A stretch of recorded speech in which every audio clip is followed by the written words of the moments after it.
Triplets clean the house because their mother is sick. The CEO sees it and turns pale. Before we begin, tell me something about where you live. What's the weather like today? The fluorescent lights hummed eerily in the empty corridors of Stone Industries as three identical figures moved through the shadows like ghosts in the night. Madison, Riley, and Harper Williams, 25-year-old triplets, who shared everything except their approaches to life's cruelest challenges. "Mum's badge should get us through the main doors," whispered Madison, her practical mind already calculating their next three moves. Her fingers trembled slightly as she swiped Sarah's cleaning credentials at the security panel. The soft beep that followed felt like thunder in the silence. Riley clutched her sister's arm, her sensitive nature making every shadow seem threatening. "What if someone's still here? What if we get caught?" Her voice barely carried, but Harper heard the familiar anxiety that had plagued Riley since childhood. "Then we explain," Harper said firmly, adjusting the cleaning cart they'd borrowed from the supply closet. Of the three, she was the fighter, the one who never backed down when their family needed protecting. "Mum's been cleaning these offices for 8 years. One night won't kill anyone." The elevator ride to the 15th floor felt eternal, each sister lost in her own thoughts about their mother lying in that hospital bed, breathing through machines, while pneumonia ravaged her lungs. The medical bills were already drowning them. And losing Sarah's job would mean losing everything: their tiny apartment, their mother's health insurance, any hope of keeping their heads above water. 15th floor, the elevator announced cheerfully, its automated voice a stark contrast to their grim mission. The executive level was a different world: marble floors, mahogany panels, and floor-to-ceiling windows that overlooked the sleeping city. Madison had memorized their mother's cleaning route. Start with the conference room, work through the junior executives' offices, and finish with the corner office belonging to Alexander Stone himself. "It's beautiful up here," Riley murmured, momentarily forgetting their situation, as she gazed at an oil painting worth more than they'd earned in 5 years. Harper was already emptying waste baskets with mechanical efficiency. "Beautiful doesn't pay Mom's medical bills. Let's get this done." For 2 hours, they worked in synchronized silence, a lifetime of shared experiences making words unnecessary. Madison handled the detailed work, Riley managed the vacuuming, and Harper tackled the heavy lifting. It was almost therapeutic, this simple act of caring for something together. Then Madison froze at the conference room doorway. "Did you hear that?" she whispered. The distinctive ping of an elevator arriving on their floor echoed through the executive suite. Riley's face went pale. "Oh God, someone's coming." Harper grabbed the cleaning cart. "The boss's office now. We can hide until they leave." They rushed toward the corner office, Madison's hands shaking as she used their mother's master key. The door swung open to reveal an office larger than their entire apartment. Leather furniture, a massive desk, and windows that seemed to stretch into infinity, but they were too late. Footsteps approached in the hallway, deliberate and confident. Male, coming directly toward them. The three sisters huddled together behind the massive desk, hearts pounding in unison, as the footsteps stopped, right outside the office door. The handle turned slowly. "Well," said a deep, cultured voice from the doorway. "What do we have here?" Alexander Stone stepped into his office like a man entering a tomb. At 47 he commanded boardrooms and conquered markets, but the sight before him stopped him. Cold. 3 identical young women stood frozen behind his desk, caught like deer in headlights. But it wasn't their presence that made his breath catch, it was their faces. His hands began to tremble. "No," he whispered, his voice barely audible. "This isn't possible." Madison stepped forward protectively in front of her sisters. "Sir, we can explain. We're just— How old are you?" Alexander interrupted, his voice sharp with something that sounded like desperation. His eyes darted frantically between the 3 faces, cataloging every feature. "Tell me how old you are." Now the sisters exchanged confused glances. Riley's voice came out small and frightened. 25, sir." "We're 25. Alexander's face went white. He gripped the edge of his desk so hard his knuckles turned bloodless. "Where were you born? What are your names? What does that matter?" Harper demanded, her protective instincts flaring. "Look, we're sorry for being here, but our mother—" "Your mother," Alexander repeated. And something in his tone made all 3 women take a step back. He was staring at them with an intensity that felt almost dangerous. "Who is your mother?" "Sarah Williams," Madison said carefully. "She cleans your offices. She's sick, and we were just trying to help her keep her job." Alexander moved closer, studying each face with the concentration of a man solving a life-or-death puzzle. His breathing became labored, as if each step cost him enormous effort. "Madison," he said suddenly, pointing at her. "Riley, his finger." moved to the middle sister, and Harper. His hand trembled as it settled on the third. The sisters stood in shocked silence. None of them wore name tags. They'd never met this man before in their lives. "How do you know our names?" Riley whispered. Alexander's composure cracked completely. His hand flew to his chest as if he were having a heart attack. 20 years, he breathed. 20 years I've been looking for you. That's impossible, Madison said firmly. We've never met you before, haven't you? Alexander's voice was strange now, hollow. He reached into his desk drawer with shaking hands and pulled out a photograph. An old one, creased from handling. 3 little girls, maybe 5 years old, stood in a garden wearing matching yellow dresses. The resemblance was unmistakable. This was taken in my backyard, Alexander said, his voice breaking. 20 years ago, 3 weeks before the accident. Harper grabbed the photo. The little girls in the picture could have been them, but that was impossible. They'd grown up with Sarah, not in some mansion garden. You're mistaken, Madison said, but her voice lacked conviction. Alexander looked at each of them again, tears now streaming down his face. You have your mother's eyes, he whispered to Riley. Victoria's eyes, all 3 of you. Our mother is Sarah Williams, Harper said firmly, not Victoria, whoever. No, Alexander said, his voice gaining strength and something else, a dangerous certainty. Your mother was Victoria Stone, my wife, and you are my daughters. The silence that followed was deafening. That's crazy, Riley breathed. Alexander wiped his eyes, suddenly looking older than his years. Perhaps, but you're not leaving this building until I prove it to you. The silence in Alexander's office stretched like a taut wire. The 3 sisters stood frozen, processing his impossible claim while he paced behind his desk like a caged animal. You can't keep us here, Madison said, finding her voice first. That's kidnapping. Alexander stopped pacing and looked at her with eyes that held too much pain. I'm not keeping you prisoner. I'm offering you a choice. He moved to his window, staring out at the city lights as if they held answers. 3 executive positions: marketing director, operations manager, and client relations supervisor. 80,000 each, plus full health benefits. Harper's mouth fell open. Are you insane? We're janitors. You were never meant to be janitors, Alexander said quietly, turning back to face them. His hands were still trembling as he straightened, his tie a nervous gesture that made him seem almost vulnerable. The positions are yours if you want them. Riley stepped closer to her sisters. Why would you offer us jobs? You think we broke into your building? Because, Alexander said, and his voice cracked again, if there's even a chance, if you might be. He couldn't finish the sentence. Madison crossed her arms. What's the catch? There's always a catch. Alexander hesitated, and in that pause, they saw something desperate flicker across his face. You work together always. No traveling without my approval, and I need to know where you are. That sounds like prison with better pay, Harper said sharply. It sounds like protection, Alexander countered. Your mother, Sarah, she's in the hospital. Correct. Pneumonia. No insurance. The sisters exchanged glances. How could he possibly know that? I can take care of her medical bills, Alexander continued. Best doctors, private room, whatever she needs. Riley's eyes filled with tears. Why? Why would you help strangers? Alexander walked to his desk and picked up the old photograph again.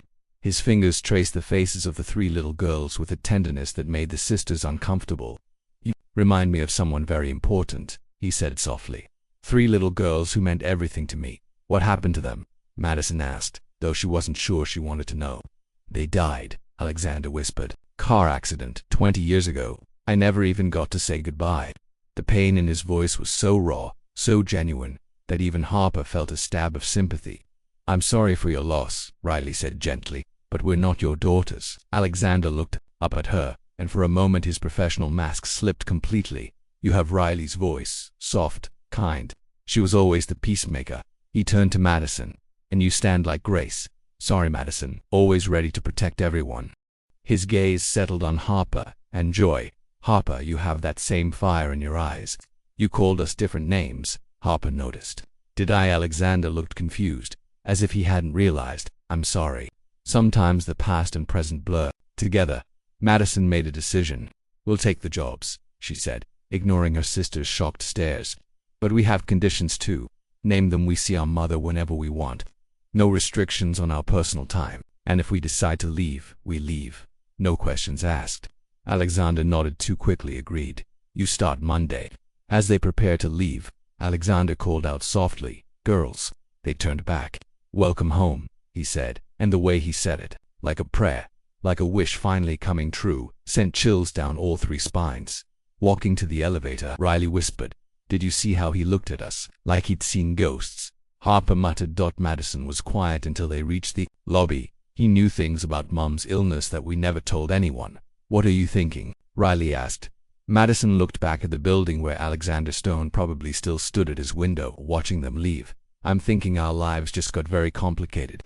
Monday morning at Stone Industries felt like stepping into a fishbowl. The sisters arrived to find their new offices on the executive floor, directly across from Alexander's, with glass walls that provided no privacy.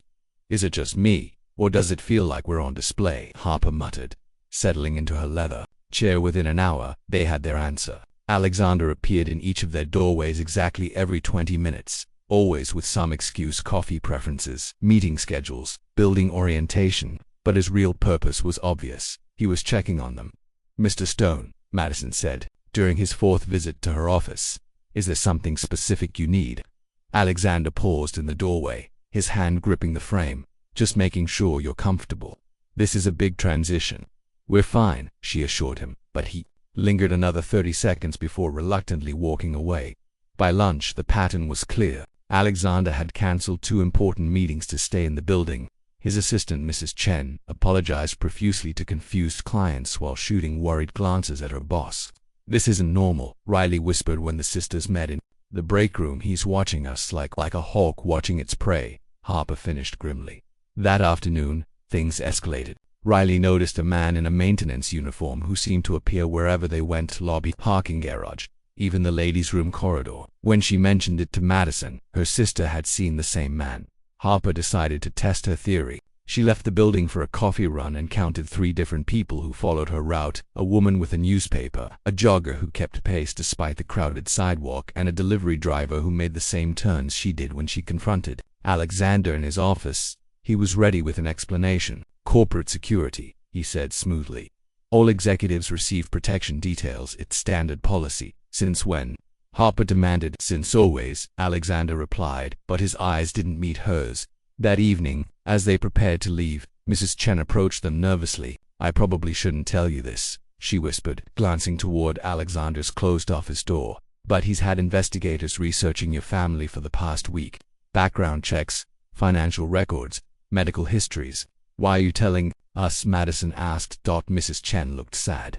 "Because I've worked for Mr. Stone for 12 years and I've never seen him like this. He hasn't slept since you arrived. He's having your apartment building watched. He even requested copies of your childhood medical records." Riley felt her stomach drop. "Our childhood records from when you were about 5 years old. He specifically wanted trauma counseling files." The sisters exchanged glances. They'd never told anyone about those sessions with Dr. Morrison, the kind psychologists who'd helped them deal with nightmares after their parents died in that car crash. "How could he know about that?" Harper asked. Mrs. Chen shrugged helplessly. "Mr. Stone has resources, and right now all of them are focused on you 3. That night, in their tiny apartment, the sisters sat around their kitchen table trying to make sense of their situation. "He's obsessed with us," Madison said flatly. "This isn't about resembling his dead daughters. This is something else." Riley pulled out her laptop. "Maybe we should research him, find out what really happened to his family." As she typed Alexander Stone family tragedy into the search engine, Harper noticed something that made her blood run cold. "Look outside," she whispered. Across the street, a black sedan sat with its engine running. Inside, they could make out the silhouette of someone watching their apartment. "He said he wanted to protect us," Riley said quietly. "But from what?" Madison closed the laptop. "The question isn't what he's protecting us from. The question is, what is he planning to do with us?" Harper woke up screaming.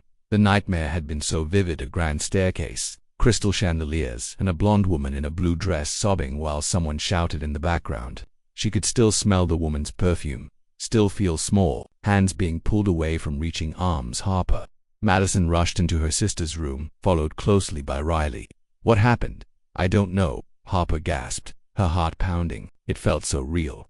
There was this house, this massive house, and a woman crying. She struggled to hold on to the fading images. She had blonde hair and kept saying, "I'm sorry, I'm so sorry." Riley sat on the edge of the bed, her face pale. "I've been having dreams too, about being in a car, someone screaming, and then nothing, just darkness." Madison felt a chill run down her spine. When did these dreams start?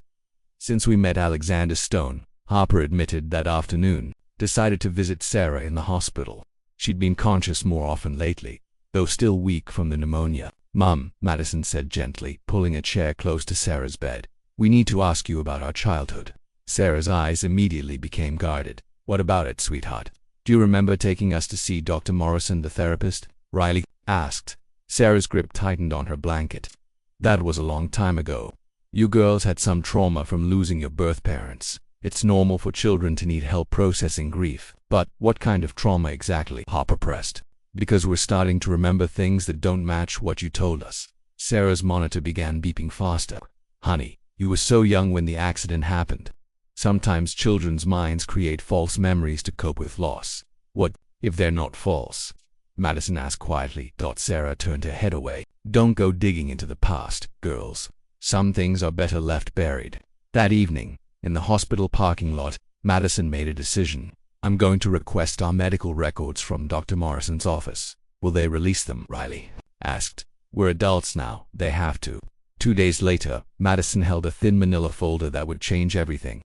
The records were sparse. Most files from that period had been damaged in a water leak according to the office, but what remained was disturbing. "Listen to this," Madison read to her sisters in Alexander's break room. "Patients present with severe dissociative symptoms following traumatic separation from primary attachment figures. All 3 children exhibit signs of complex PTSD, with recurring nightmares about abandonment and loss of safety." "Abandonment," Harper interrupted. "I thought our parents died in a car crash." Madison continued reading. "Children repeatedly ask for daddy and become agitated when told he cannot visit." Patient Harper exhibits selective mutism regarding family members. Patients Madison and Riley demonstrate hypervigilance regarding separation from each other. Riley's hands were shaking. "We asked for daddy, but you said our father died with our mother." The sisters looked at Sarah's emergency contact form that Madison had brought from the hospital. Under relationship to patient, Sarah had written adoptive mother. "She lied to us," Harper whispered. That night, Harper's nightmare returned, but this time she forced herself to remember more. The blonde woman wasn't just crying, she was packing suitcases in a hurry. There were raised voices from downstairs, adult voices filled with anger and desperation. And there was something else, a man's voice calling their names, not Sarah's voice, but a deeper voice, full of anguish. Madison Grace, Riley Hope, Harper Joy, those names again. The ones Alexander had almost called them. When Harper shared this with her sisters the next morning, Riley went very quiet. "I remember a song," she said finally. "Someone used to sing to us." A man's voice. It was about 3 little stars who lit up the darkness. Madison felt pieces of a puzzle shifting in her mind. What if the car accident story is a lie? What if we weren't orphaned? What if we were taken? "Taken by whom?" Harper asked, though she already suspected the answer. "By the one person who's been in our lives since we were 5 years old," Madison said grimly. "By the woman we call Mom." Madison discovered the locked door by accident. She'd been working late, finalizing a marketing proposal, when she noticed Alexander heading to the elevator with an odd, purposeful stride. Curiosity got the better of her. She followed him down to the 20th floor, a level she'd never visited. The hallway was dimmer here, lined with storage rooms and archive spaces, but at the end of the corridor, Alexander disappeared into a room marked Private Storage A. Stone. After he left, Madison tried the handle. Locked, but she'd learned a few tricks during their desperate years. Credit card and patience was sometimes all you needed.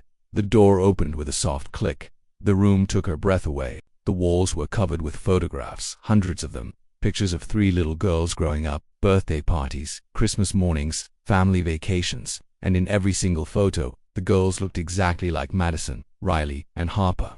That wasn't the most shocking part.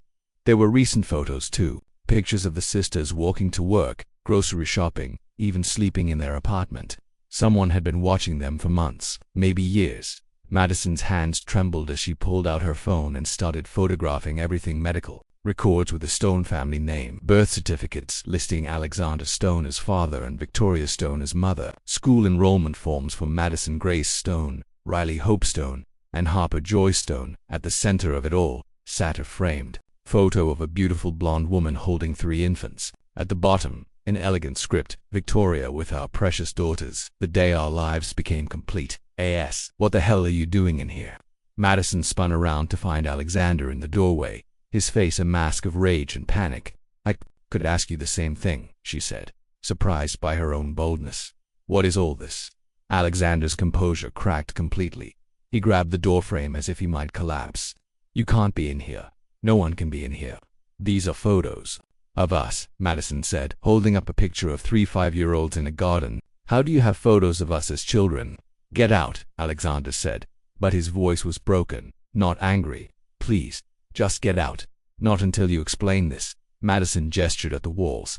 "You've been stalking us. For how long?" "Years." Alexander stepped into the room and closed the door behind him. In the small space, Madison suddenly realized how vulnerable she was.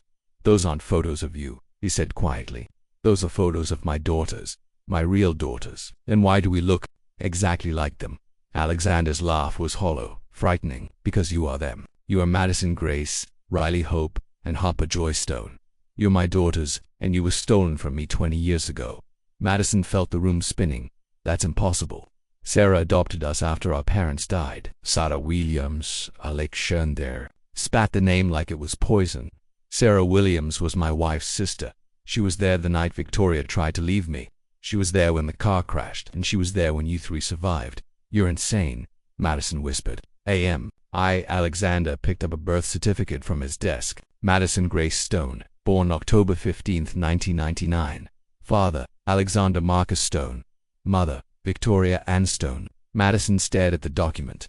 The date was right, her birthday, but the names. "Sarah told us our birth names were Madison, Riley, and Harper Williams," she said weakly. "Because she kept your first names but changed everything else," Alexander said. "She erased your identity, your family, your history. She convinced you that I was dead." Madison backed toward the door. "Why should I believe you?" Alexander's eyes filled with tears. "Because 20 years ago, I lost everything that mattered to me. My wife died in that crash, but my daughters survived, and Sarah disappeared with them before I could get to the hospital. I've spent every day since then searching for you." "The surveillance photos," Madison realized. "How long have you known where we were?" 6 months, Alexander admitted. "But I needed to be sure. I needed to find the right way to bring you home." Madison's phone buzzed with a text from Riley. "Where are you? Harper's having another nightmare." "I have to go," Madison said, reaching for the door. Alexander grabbed her arm gently. "Don't tell him yet, please. Let me find the right way to explain." Madison looked at his hand on her arm, then at his desperate face. "If any of this is true, then Sarah isn't our adoptive mother. She's our kidnapper." Alexander nodded slowly. "And now you understand why I can't let you 3 out of my sight." Madison couldn't sleep that night. The birth certificates, the photos, Alexander's desperate claims, everything swirled in her mind like a nightmare she couldn't wake from. By morning, she'd made a decision.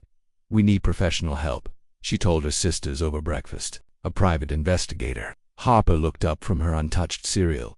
"You think Alexander is telling the truth?" "I think someone is lying to us," Madison said carefully. "And we need to know who." They found Marcus Webb through an online search, a former police detective specializing in missing persons and family cases. His office was small but professional, decorated with commendations and photos of reunited families. 20 years is a long time," Webb said after hearing their story. "But if what you're suggesting is true, there should be a paper trail." Within 3 days, Webb called with disturbing news.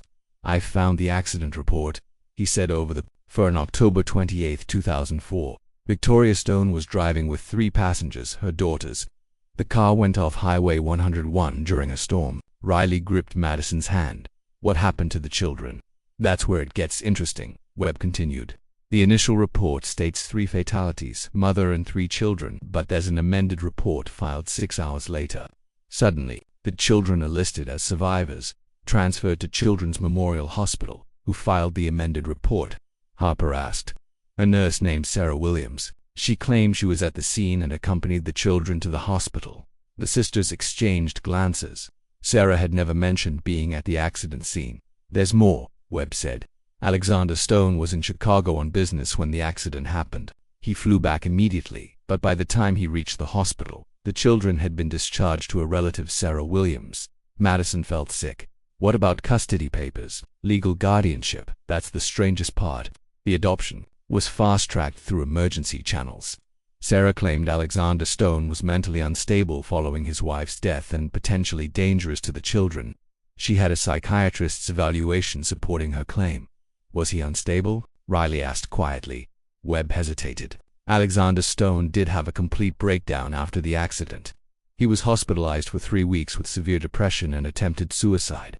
Sarah used his mental health crisis to gain permanent custody. Harper stood up abruptly. So, she saved us from a suicidal father. Maybe, Webb said. Or maybe she took advantage of a grieving man to steal his children. That evening, the sisters sat in their apartment, trying to process everything. The black sedan was still parked across the street. Alexander's surveillance continuing even after their conversation. What if Sarah was protecting us? Riley asked. What if Alexander really was dangerous? Madison pulled out her laptop. Let's find out what kind of man he became after losing his family.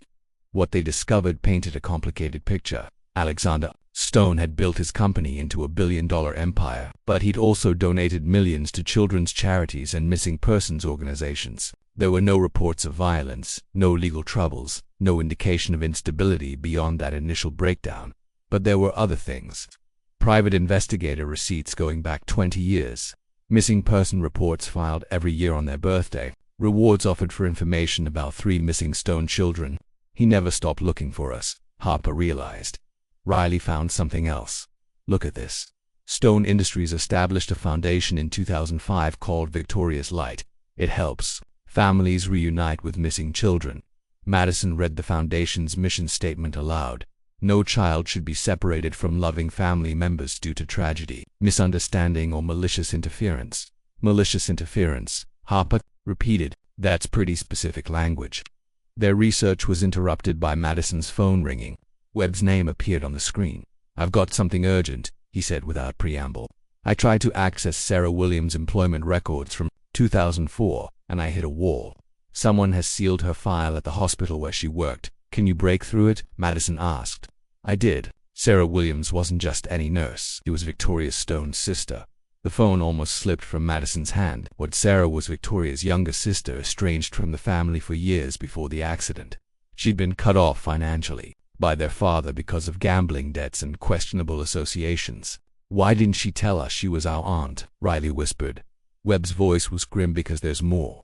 I found records of life insurance policies on Victoria Stone. Policies that Sarah was secretly listed as beneficiary on. If Victoria died, and the children remained with Alexander, Sarah got nothing. But if she could prove Alexander was unfit and gain custody of the children, she'd control everything, Harper finished. $2 million in life insurance, plus trust funds for each child that she could access as their guardian, Webb confirmed. Sarah Williams didn't save you from a dangerous father, ladies. She orchestrated the perfect crime. The next morning at Stone Industries felt different. Alexander was waiting in the lobby when they arrived.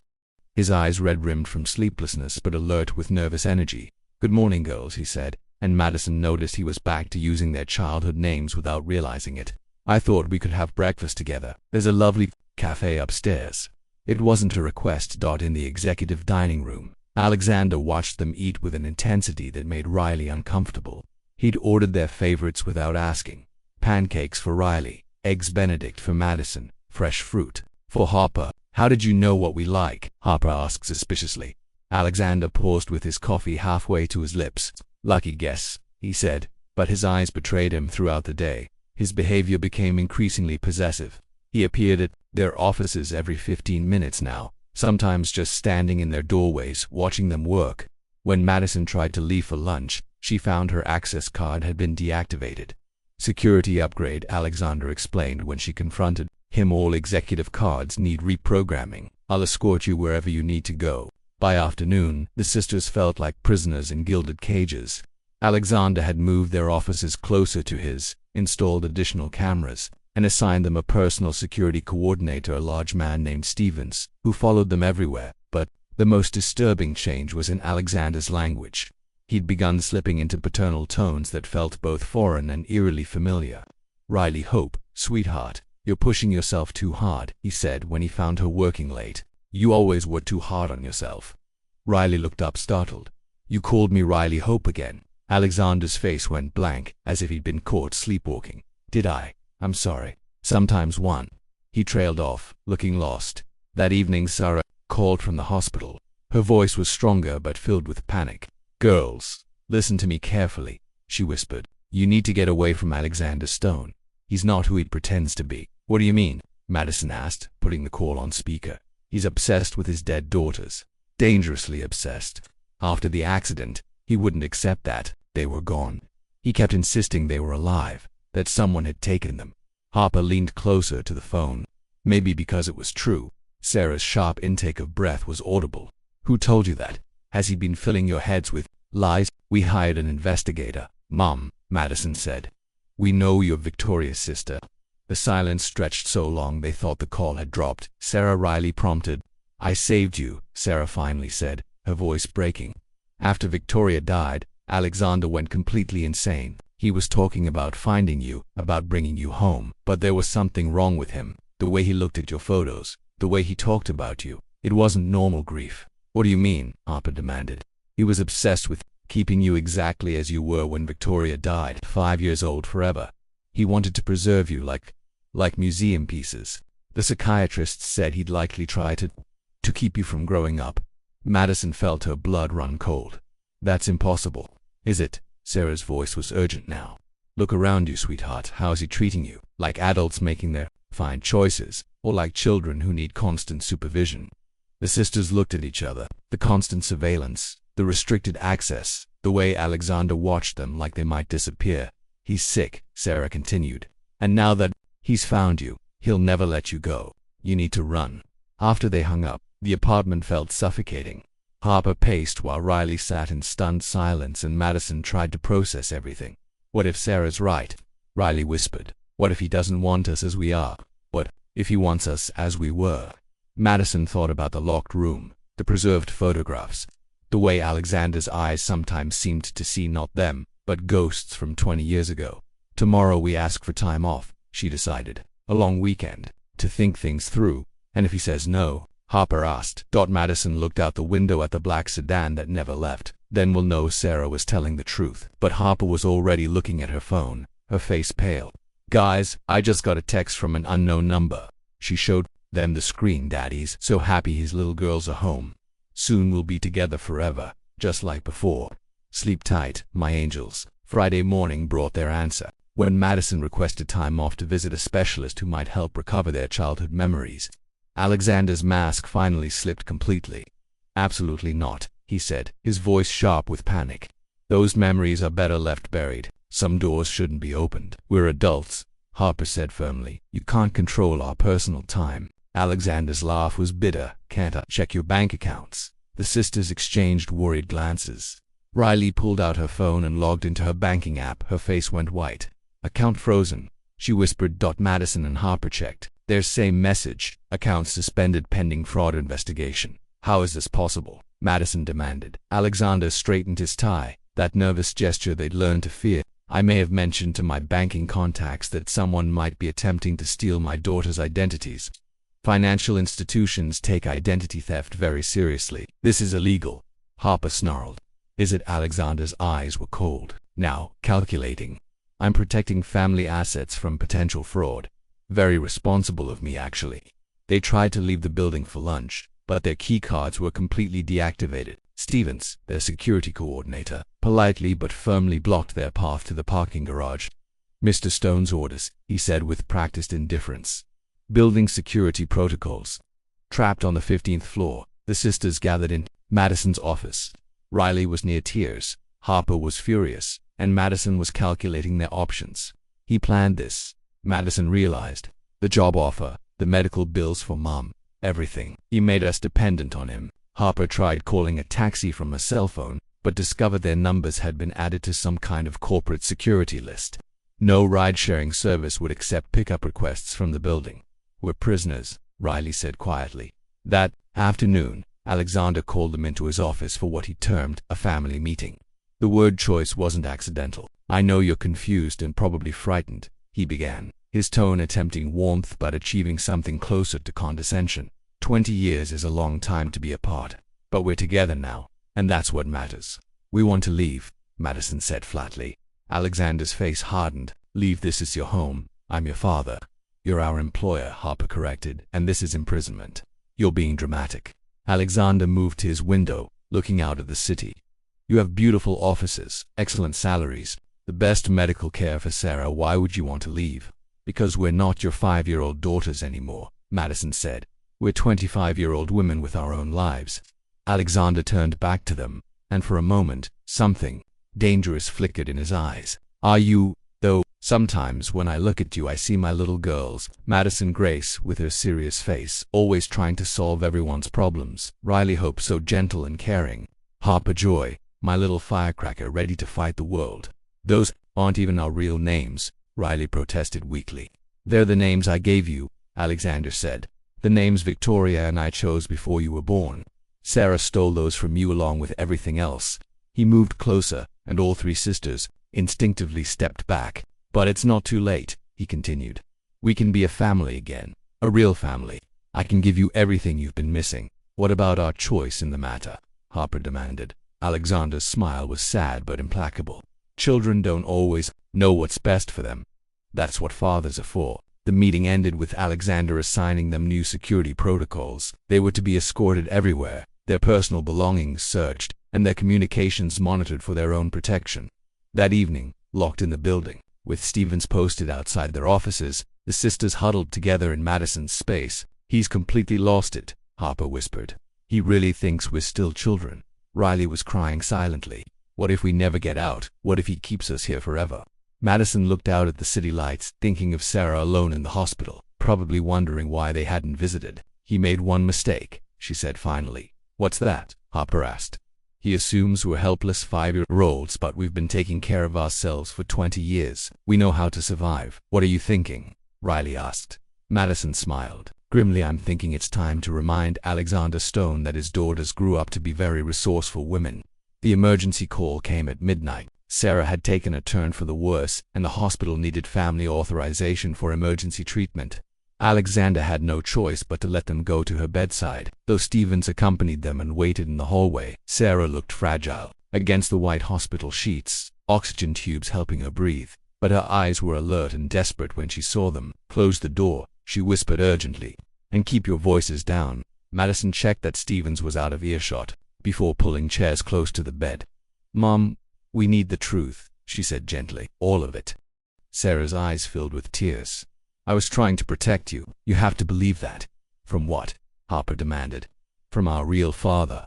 Sarah gripped Madison's hand with surprising strength. Your father, Alexander. After the accident, he wasn't just grieving, he was obsessed. He kept your rooms exactly as they were the day Victoria left. He talked about you like you were still 5 years old. But why did Victoria leave him? Riley asked. Sarah's breathing became labored. Victoria was scared of him. She'd discovered something about Alexander that terrified her. She was planning to take you girls and disappear. What had she discovered? Madison pressed start. Sarah hesitated, then seemed to make a decision. Alexander had been controlling Victoria for years, monitoring her calls, following her, isolating her from friends and family. When she tried to leave the first time, he convinced everyone she was having a nervous breakdown. Harper leaned forward. The first time Victoria tried to leave with you girls 6 months before the accident, Alexander had her committed to a psychiatric facility for postpartum depression. Even though you were already 5 years old, she only got out because I helped her. The sisters absorbed this in shocked silence. That's why she called me that night, Sarah continued. She was running again, but this time she had evidence of Alexander's problems. Financial crimes, forged documents, bribes to doctors and social workers. She was going to expose him. What happened to that evidence? Madison asked. Sarah's voice dropped to a whisper. It died with her in the car crash. But I saw some of it before she left. Alexander Stone isn't the man he pretends to be. Riley felt a chill. What do you mean? The philanthropy, the Missing Children Foundation. It's all a front. Alexander uses his resources to find vulnerable families, then manipulates situations to gain control over their children. He's done it before. Harper's blood ran cold. Other children? Sarah nodded weakly. Victoria found records, at least 3 other cases where Alexander arranged for parents to lose custody of their children, then placed those children in facilities he controlled. Always girls. Always around 5 years old. Madison felt sick. Where are those children now? I don't know, Sarah admitted. Victoria was still investigating when she died, but she was terrified that Alexander would do the same to you girls if he ever found you. So you took us, Harper said, understanding dawning. I saved you, Sarah corrected. The adoption was legitimate. I had Victoria's permission and documentation of Alexander's mental state. But I couldn't tell you the truth because if Alexander ever found you, he'd use any connection to me to take you back. But he found us anyway, Riley pointed out. Sarah's grip tightened on Madison's hand. That's what scares me. How did he find you after 20 years? Unless what? Madison prompted. Unless he never stopped watching me. Never stopped waiting for me to lead him to you. The implications hit them all at once. If Alexander had been monitoring Sarah for years, then their meeting at his office wasn't coincidence. It was the culmination of a 20-year plan. He let Mum get sick, Harper realized. He knew we'd have to take her job to survive. Sarah's eyes widened with terror. He orchestrated everything. The job loss, the medical bills, your desperation. He created the perfect situation to draw you to him. But why now? Riley asked. Why wait 20 years? Sarah's voice was barely audible. Because you're adults now. He can't just take you, he has to make you choose to stay. But once he has you completely under his control. She didn't need to finish. They all understood. We have to get out of here, Madison said. Tonight Sarah struggled to sit up. There's something else. In my apartment, hidden under the loose floorboard in my bedroom closet, Victoria's final letter to me. She wrote it the night she died, explaining everything about Alexander. If anything happens to me, you'll need that letter. Nothing's going to happen to you, Riley said firmly. Sarah smiled sadly. Sweetheart, I've been living on borrowed time for 20 years. Alexander's just been waiting for the right moment to eliminate the only person who knows his secrets. What are you saying? Harper asked. I'm saying, Sarah whispered, that my illness wasn't an accident. The sisters returned to their apartment at 3 a.m., Stevens having reluctantly allowed them to leave the hospital when Sarah stabilized. But sleep was impossible now. Sarah's revelations had shattered their understanding of everything. Harper paced the small living room like a caged animal. If Alexander poisoned Mom somehow, we're next. We don't know that for certain, Madison said. But her voice lacked conviction. Riley sat curled in their old armchair, trembling. I keep remembering things, little flashes, a man's voice singing, that lullaby, but now it sounds different, sadder. What do you mean? Madison asked. The song about 3 little stars. I remember now, it went 3 little stars who shine so bright. Daddy will keep them safe each night, never to wander, never to roam. 3 little stars will stay at home. Harper stopped pacing. That's not a lullaby. That's a promise of captivity. Over the next few hours, more memories surfaced, triggered by stress and Sarah's revelations. Madison remembered a beautiful dollhouse in an enormous playroom, but the dolls were always arranged exactly the same way, and she wasn't allowed to move them. I tried to take one doll outside once, she said slowly, just to the garden, but someone got very angry, a man's voice shouting that the dolls belonged in the house, that they were safe in the house. Riley's memories were darker. I remember being in a car at night. Victoria was crying and kept looking in the mirror. She kept saying, we're almost free, babies, almost free. But then there were lights behind us getting closer. The night she died, Harper realized. But there's something else, Riley continued, her face pale. After the crash, before everything went dark, I remember someone pulling me out of the car. Not the rescue workers, someone else. A woman with dark hair who kept saying, it's okay, you're safe now. I'm your Aunt Sarah. Madison felt pieces clicking together in her mind. Sarah was there before the accident happened. She was following Victoria that night, or helping her escape, Harper said. They decided they needed Victoria's letter. At 4 a.m. they slipped out of their apartment, leaving through the building's service entrance to avoid the surveillance car. The journey to Sarah's building felt like a covert operation, but they made it undetected. Sarah single quotes' apartment was small and cluttered, filled with 20 years of accumulated life. In her bedroom closet they found the loose floorboard exactly where she'd described. The hiding place contained more than just a letter. There was a thick manila envelope containing documents, photographs, and Victoria's final message written in desperate handwriting. Madison read it aloud by flashlight. Sarah, if you're reading this, I'm probably dead. Alexander found out about my investigation. He knows I have evidence of what he's done to other families. He's threatened to have me committed again if I try to leave with the girls, but I can't let him keep them. They're not dolls in his collection, they're my daughters. The evidence is in safety deposit box 247 at First National Bank under my maiden name. The key is sewn into Madison's teddy bear, the one with the blue ribbon. If something happens to me, use this evidence to keep my girls away from Alexander. He's not their loving father, he's their captor. I'm taking them tonight. If we don't make it, Please remember that everything I did was to set them free. Give them normal lives, Sarah. Let them grow up and make their own choices. Don't let Alexander turn them into beautiful prisoners like he did to me. Tell them I love them more than my own life." Victoria, the sisters sat in stunned silence. Harper was the first to speak. "Our teddy bears, do we still have them?" Riley nodded. "They're in the storage box under my bed. I never could throw them away." Back at their apartment, they retrieved the 3 stuffed animals they'd carried through childhood. Madison's bear had a faded blue ribbon around its neck. With careful surgical precision, Madison cut open a small seam. Inside the stuffing, wrapped in plastic, was a small key. "First National Bank," Harper said. "That's downtown. They open at 9 a.m. Madison checked her phone. "We have 5 hours." As dawn approached, Riley had one final memory breakthrough.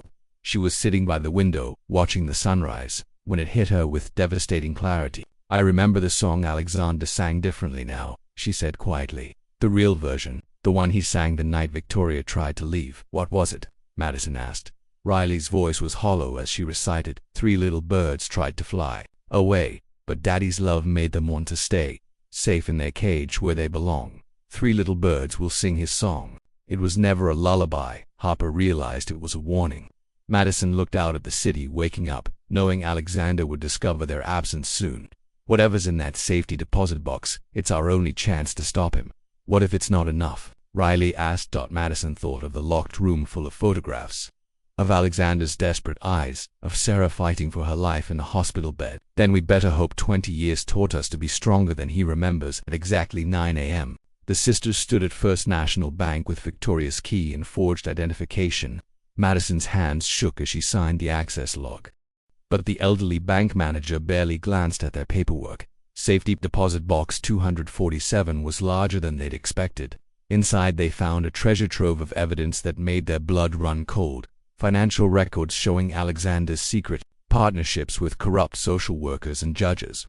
Photographs of other families he'd targeted, always single mothers with young daughters. Medical reports proving he'd drugged Victoria multiple times to make her appear mentally unstable. But the most damning evidence was a series of coded letters between Alexander and someone signing themselves S.W. Harper read them aloud with growing horror. "The Williams woman is becoming problematic. She asks too many questions about the other children. Perhaps it's time to arrange another accident." S.W. Madison realized someone was helping him, someone with access to the families he targeted. Riley found the answer in a hospital employee directory from 2004. Sarah Williams, pediatric nurse, night shift. The sisters stared at each other in dawning understanding. "Sarah wasn't protecting us from Alexander," Harper whispered. "She was working with him." Madison rifled through more documents, finding bank records that showed regular payments from Alexander to Sarah over the past 20 years, not kidnapping, employment. "Look at this," Riley said, holding up a medical report. Sarah administered sedatives to help with the children's trauma. But these doses, they're designed to suppress memory formation. The conspiracy became clear with sickening precision. Alexander identified vulnerable families. Sarah gained access to the children through her hospital position. And together they orchestrated situations where the mothers died or disappeared, and the children could be rescued and adopted. But something went wrong with Victoria, Madison realized, reading deeper into the correspondence. She found out about the arrangement. Harper found Victoria's investigation notes hidden at the bottom of the box. She discovered that Sarah had helped Alexander take at least 6 other girls over the years. All of them ended up in a private facility called Stone Harbor Academy. "Where are those girls now?" Riley asked fearfully. Madison found the answer in a folder marked current residents. Photographs of young women, all in their 20s now, all living in a luxurious but heavily secured compound. Their faces held the vacant expressions of people who'd been medicated into compliance for years. "He's been collecting daughters," Harper said with revulsion, "building his perfect family one stolen child at a time." "And Sarah helped him," Riley added, her voice breaking. "All these years we thought she saved us." But Madison had found something else, recent correspondence that changed everything again. "Wait," she said, reading frantically. "Look at these letters from the past year. Sarah was trying to get out. She was threatening to expose everything unless Alexander left us alone." The final letter, dated just 2 months ago, was in Sarah's handwriting. "You've had your other dolls to play with for 20 years. Let these 3 live their own lives, or I'll release everything to the FBI." Alexander's response was chilling. "My dear Sarah, You seem to have forgotten who holds all the cards. Perhaps a reminder is in order. Pneumonia can be so sudden at your age. Harper's phone rang, startling them all. Alexander's name appeared on the screen. Don't answer it, Madison said. But Riley looked at the evidence spread before them and made a decision. She answered the call. Hello, Daddy, she said, her voice carefully controlled. Alexander's relief was audible. Riley hoped, sweetheart, are you? Stevens said you left early this morning. We needed some fresh air. Riley said, we'll be back soon. Good girl, Alexander said. Because Daddy has a surprise for you. We're going to take a little trip together.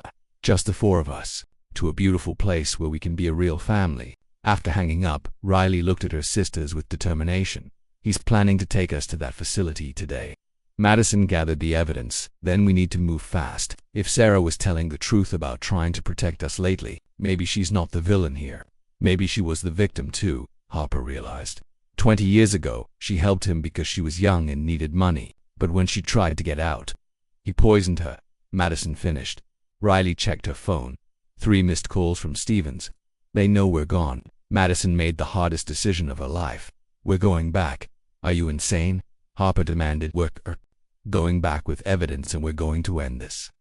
As they left the bank, Madison spotted the black sedan pulling up across the street. But instead of running, she walked directly toward it. It was time for the final confrontation. Alexander was waiting in his office when they returned, but he wasn't alone. Stevens stood by the door, and another man, younger, harder, positioned himself by the windows. The atmosphere was electric with tension. My precious daughters, Alexander said, his voice carrying a dangerous undertone. You've been exploring without permission. Madison stepped forward, the manila envelope clutched in her hands. We know everything, Alexander, about Sarah, about the other children, about Stone Harbor Academy. Alexander's mask finally slipped completely. His face twisted with rage and something else, relief that the pretense was over. You couldn't just be grateful, could you? He snarled. 20 years I waited. 20 years I prepared the perfect reunion. But you had to go digging into things that don't concern you. Harper laughed bitterly. Don't concern us. You've been collecting children like trophies. I've been saving them. Alexander exploded, slamming his hand on the desk, giving them perfect lives, protecting them from a world that would hurt them, abandon them, break them like it broke me. Riley's voice was steady but cold. By drugging them into compliance, by keeping them as prisoners. Alexander's eyes filled with tears of frustration. You don't understand. The world is cruel to innocent things, but in my care, they're safe, they're loved, they're preserved exactly as they should be. Madison opened the envelope and spread Victoria's evidence across his desk. Tell us about the others, Alexander. Tell us about the 6 girls before us. Alexander stared at the documents, his face cycling through emotions, anger, fear, and finally, a sick kind of pride. Each one was special, he said softly. Each one needed saving. Poor families, broken homes, mothers who couldn't provide what these angels deserved. You mean mothers you killed, Harper spat. I liberated them, Alexander corrected. From poverty, from neglect, from futures that would have destroyed their innocence. Riley pulled out the photos of the young women at Stone Harbor. These are your preserved angels. They look dead inside. Alexander's face softened as he looked at the pictures. They're peaceful, content. They have everything they need. Beautiful rooms, fine clothes, education in art and music. They want for nothing, except freedom, Madison said. Freedom is overrated, Alexander replied dismissively. Freedom means pain, disappointment, heartbreak. I protect them from all of that. Harper found her voice. What about Victoria? Did you protect her too? Alexander's expression darkened. Victoria was different. She was an adult when I met her, already corrupted by the world's cynicism. But she gave me 3 perfect daughters, and for that I was grateful. Until she tried to escape, Riley pressed. Until she tried to steal you from me, Alexander corrected. She wanted to drag you into a world of uncertainty and danger. I couldn't allow that. Madison felt pieces clicking into place. You didn't just happen to find us 3 weeks ago. You've been watching Sarah for years, waiting for the right moment. Alexander smiled for the first time since they'd returned. Sarah thought she was so clever, hiding you in plain sight. But I've had people watching her since 2005. I knew about every job she took, every school you attended, every friend you made. Then why wait 20 years, Harper demanded. Because you needed to grow up first, Alexander said simply. I needed you to understand the world's cruelties so you'd appreciate the sanctuary I offer. I needed you to be old enough to choose me willingly. Riley's laugh was hollow. choose you. You've imprisoned us, controlled us, manipulated us. I've courted you, Alexander corrected. I've shown you what I can provide. Security, luxury, protection. And soon you'll join your sisters at Stone Harbor, where you'll understand true happiness. Madison backed toward the door, but Stevens blocked her path. You're not leaving, Alexander said gently. Not ever again. Sarah's little rebellion is over. She won't be a problem much longer. What did you do to her? Harper demanded. Alexander's smile was cold. Pneumonia is so unpredictable at her age, especially when combined with certain complications. The sisters realized with horror that Sarah was dying because she'd tried to protect them. You're insane, Madison whispered. I'm a father who loves his daughters enough to keep them safe forever, Alexander replied, even from themselves. He pressed a button on his desk. Stevens prepared the car. We're going home, all of us. But Riley had one more card to play. What about the FBI investigation? Alexander froze. What investigation? Madison smiled grimly. The one Sarah started before you poisoned her. The one that's already identified 3 other families you destroyed. Did you really think she'd wait 20 years to gather evidence, without ensuring it would be found? For the first time, genuine fear crossed Alexander's face. You're lying, he said, but his voice lacked conviction. Harper pulled out her phone. Are we? The FBI arrived exactly 23 minutes later. Harper's call had been simple. Federal Bureau of Investigation. I'd like to report a kidnapping, ring and multiple homicides. Stone Industries, 15th floor.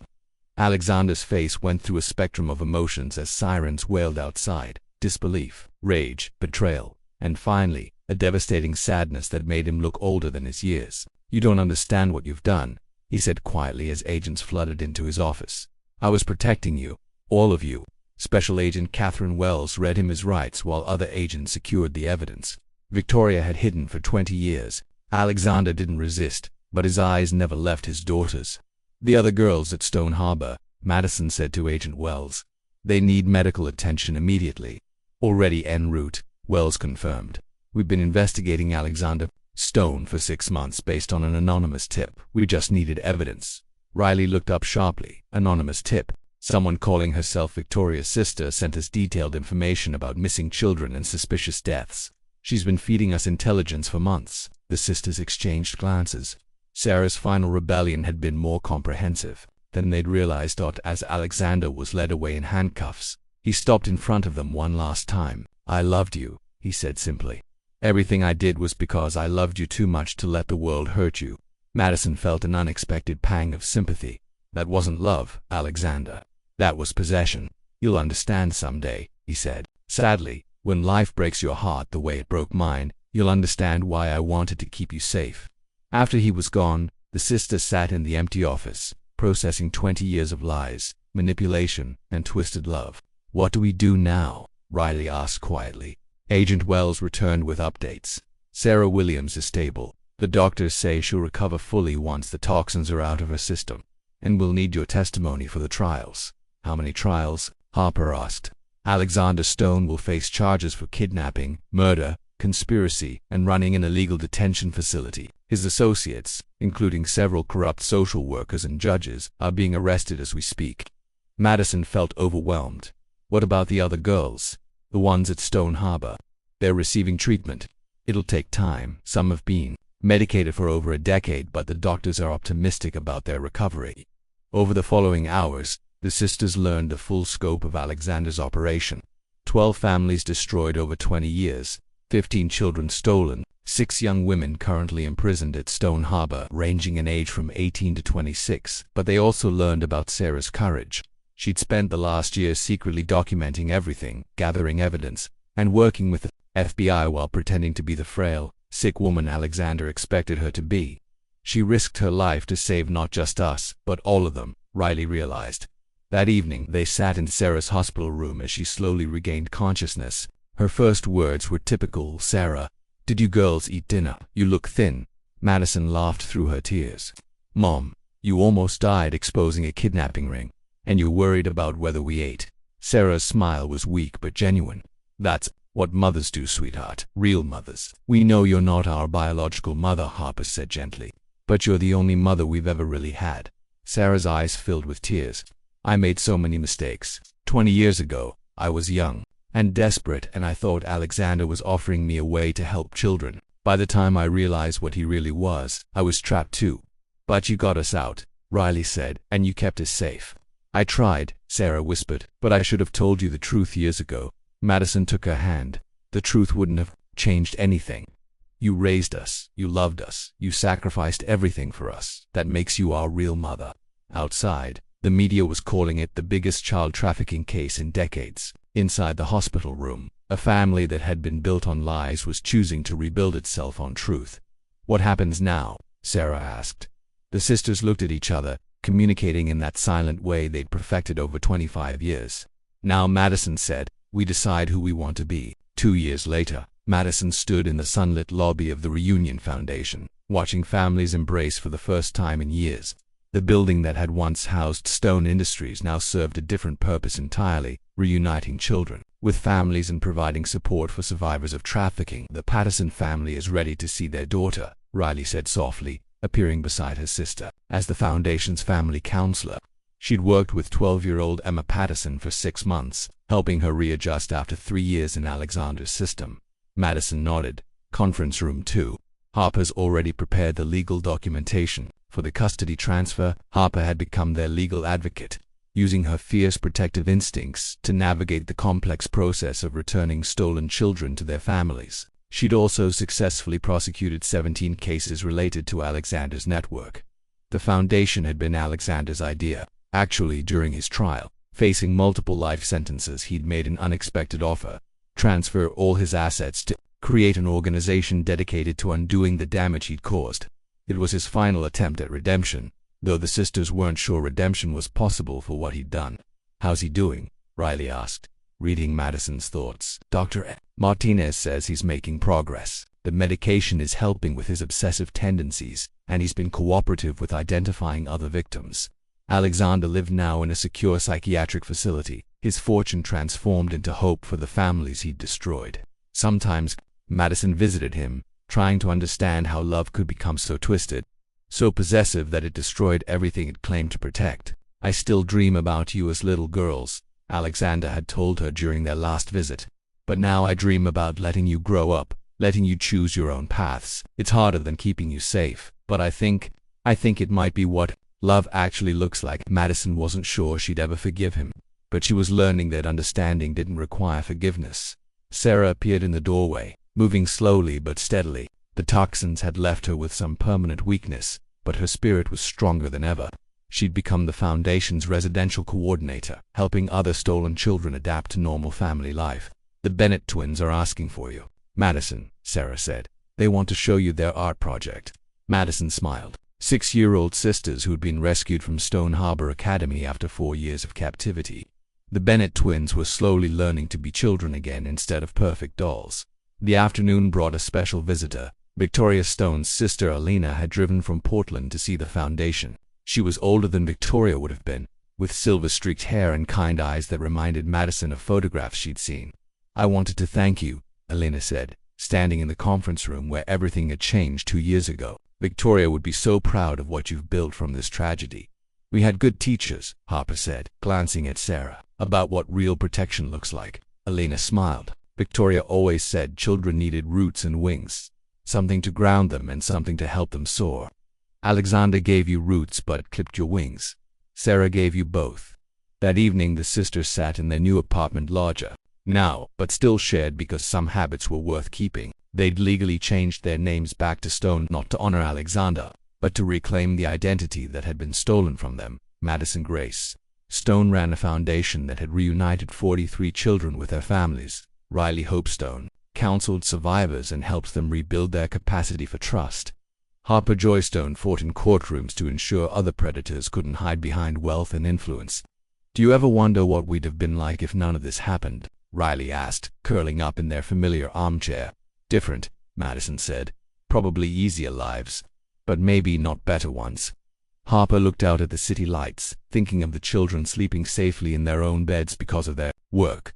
I think Victoria would approve of who we became. Sarah joined them, carrying 4 cups of hot chocolate, their childhood comfort drink that had become a family tradition. Your mother, she said, settling into her chair, left you a letter. I never gave you. I was afraid it would make you want to find Alexander, but maybe now. She handed Madison an envelope, yellowed with age. Inside, Victoria's handwriting was clear and strong. My darling daughters, if you're reading this, I'm gone, but you're still here, still fighting, still choosing love over fear. That's all any mother can ask for. Be brave enough to trust the right people, strong enough to help others who can't help themselves, and wise enough to know that real love means letting people choose their own paths. You are my greatest gift to the world. Use that gift well. Always. Mama. Outside, the city hummed with millions of people living their own complicated stories. Some children tonight would go to sleep afraid. Some families would be separated by tragedy or malice. And some hearts would break from loving too much or too little. But inside this apartment, for women who'd learned the difference between love and possession sat together, choosing each day to build something better from the broken pieces of their past. There were no longer three little stars trapped in someone else's sky. They were grown women who'd learned to shine their own light into the darkness, helping others find their way home.